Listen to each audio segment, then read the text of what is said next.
السلام عليكم. باب معرفة علامات الإعراب. للرفع 4 علامات: الضمة والواو والألف والنون. فأما الضمة فتكون علامة للرفع في 4 مواضع في الاسم المفرد وجمع التكسير وجمع المؤنث السالم والفعل المضارع الذي لم يتصل بآخره شيء. So last time we finished talking about the sound feminine plural. Now we talk about the present tense verb. That's the fourth type of word that takes this dhamma at the end when it's in the position of being raised, rafa. So we have to know what this is. I need to spend more time talking about what the fi'al mudari, because the rest of this text will start to refer to it, so we don't have to explain it every time we talk about it. So الفعل المضارع الذي لم يتصل بآخره شيء. All verbs have fixed movements, but the present tense verb, if nothing is attached to its end, it also takes a change of movement, just like a noun. That's why they have to indicate that nothing is attached to the end of it, because there are cases where the present tense is also fixed movement. So this is an important point. That's a verb, it should be fixed, no change of movement at the end. But in the present tense, they change the movement at the end, and it's in one condition when it has nothing connected to its end. Of course, because the present tense verb is used often, so you will see it all over, it's very important to recognize it. So this here is another book we use in this playlist, النحو الواضح في قواعد اللغة العربية. The نحو is a word used for grammar.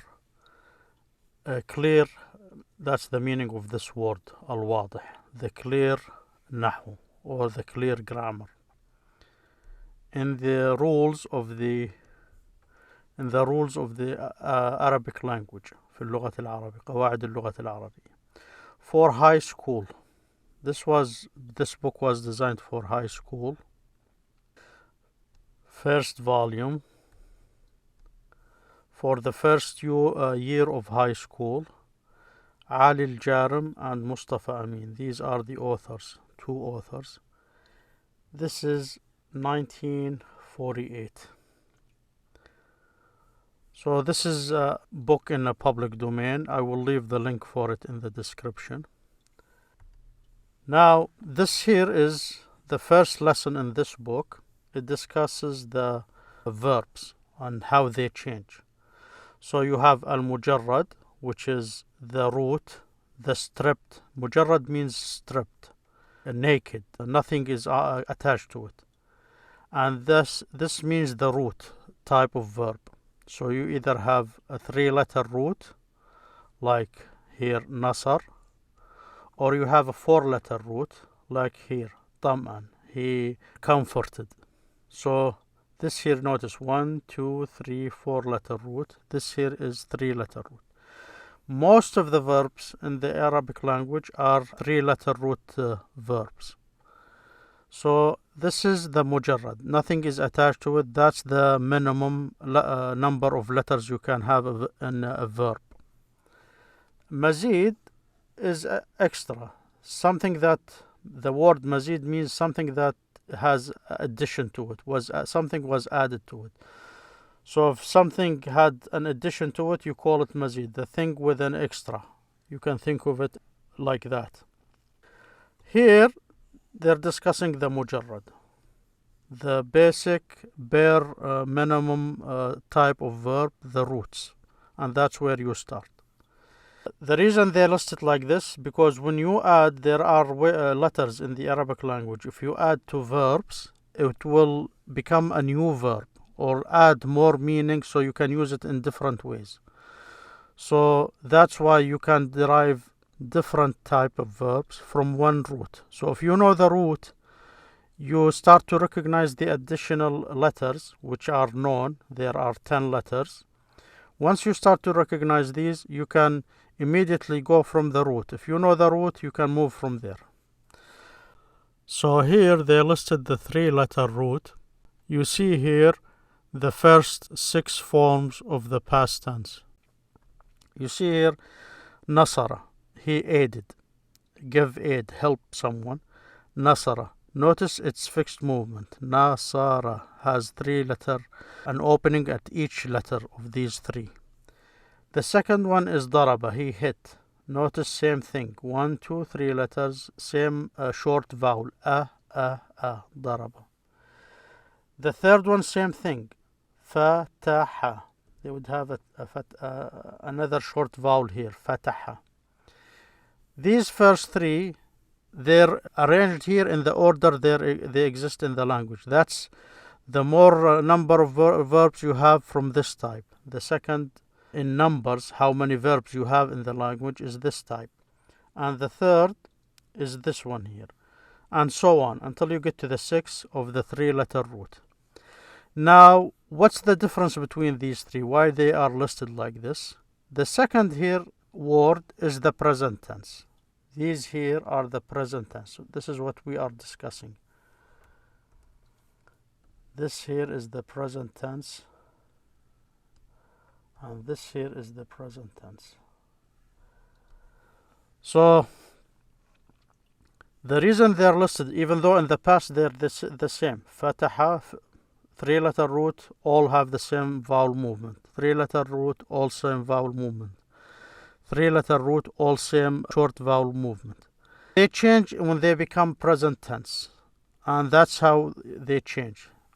Now, to get a present tense in the Arabic language, you take the 3-letter root, you add one of these 4 letters. A, na, ya, and ta. Of course, when they attach to a word, this stays the same as a. This an here looks like this. This ya looks like this. And this ta looks like this. These are like your ing in English. Ing.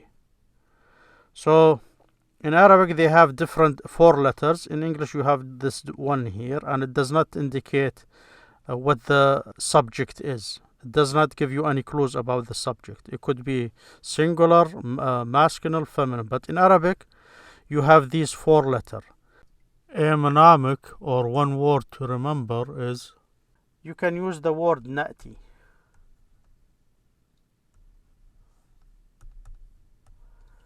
Na'ti is a word that means we come. Ata, he came. Na'ti, we come. Because of this an here. So if you remember this word, na'ti, you know what the 4 letters that help turn the past tense verb into a present tense verb. And you attach any one of these, just one letter you attach to the beginning, it will be like your ing in English, turning the past tense into present tense or future. In Arabic, this form of a verb could mean the present or the future. Of course, with context, if you're talking to someone, that's indicated by context. But if you are reading a text, there are words, like in English, if you say will, that means it's in the future. In Arabic, you have the same thing. But as it stands like this, it could mean the future or the present. So, na'ti, if you remember this, this word includes all the 4 letters, the an, the a, the ta, and the ya. We will talk about this one later. So now they use this first letter here. If you see, this first letter here is the ya. They just added the ya there. So this ya here